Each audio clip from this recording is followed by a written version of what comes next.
Address of the Holy Father Leo XIV to participants in the Raising Hope Conference on the 10th anniversary of the Encyclical Laudato Si. This took place in the Mariapolis Center at Castel Gandolfo on Wednesday, October 1st, 2025. My dear sisters and brothers, peace be with you. Before continuing with a few prepared remarks, I would like to thank the two speakers who preceded me, and I would like to add that there is indeed an action hero with us this afternoon. It's all of you who are working together to make a difference.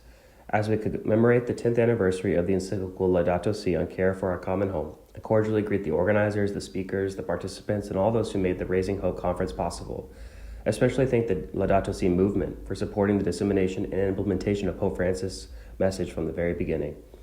This encyclical has greatly inspired the Catholic Church and many people of goodwill. It has proven to be a source of dialogue. It has given rise to reflection groups, academic programs in schools and universities, and partnerships and projects of various kinds on every continent. Many dioceses and religious institutes have been moved to take action to care for our common home, helping once more to give priority to the poor and marginalized in the process.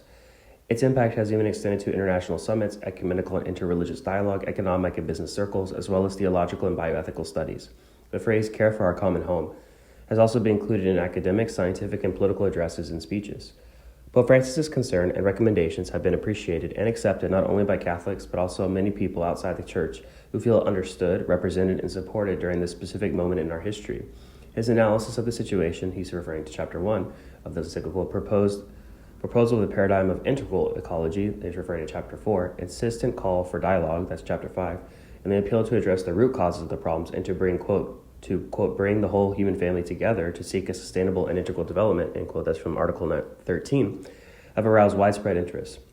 Let us give thanks to our Father in heaven for this gift we have inherited from Pope Francis.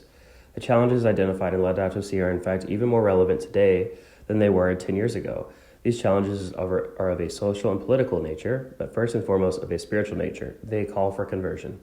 As with every anniversary of this nature, we remember the past with gratitude, but we also ask ourselves what remains to be done. Over the years, we have transitioned from understanding and studying the encyclical to putting it into practice. What must be done now to ensure that caring for our common home, and listening to the cry of the earth and the poor do not appear as mere passing trends, or worse still, that they be seen and felt as divisive issues?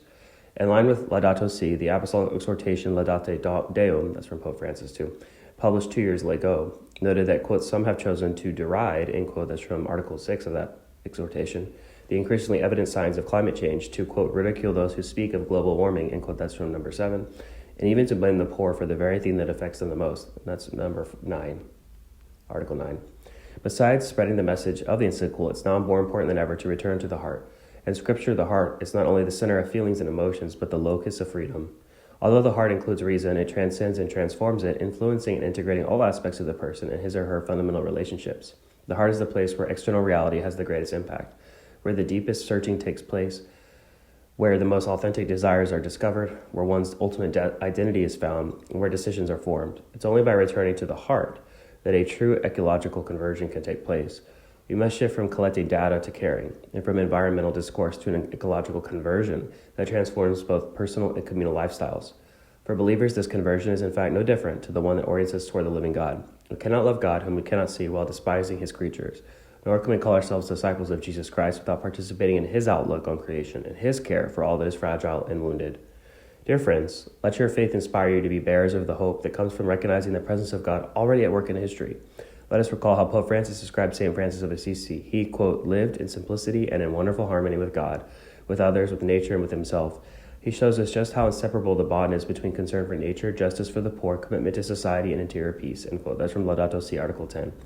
May each of us grow in these 4 relationships, with God, with others, with nature, and with ourselves. Through a constant attitude of conversion, integral ecology thrives in all these relationships.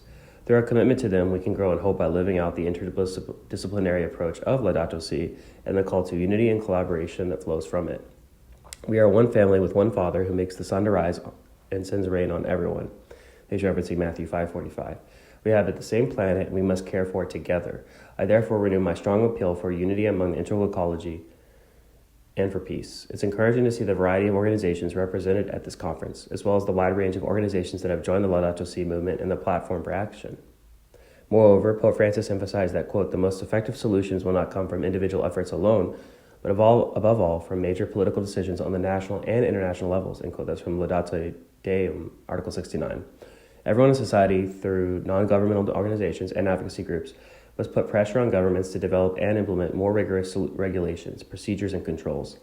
Citizens need to take an active role in political decision-making at national, regional, and local levels. Only then will it be possible to mitigate the damage done to the environment.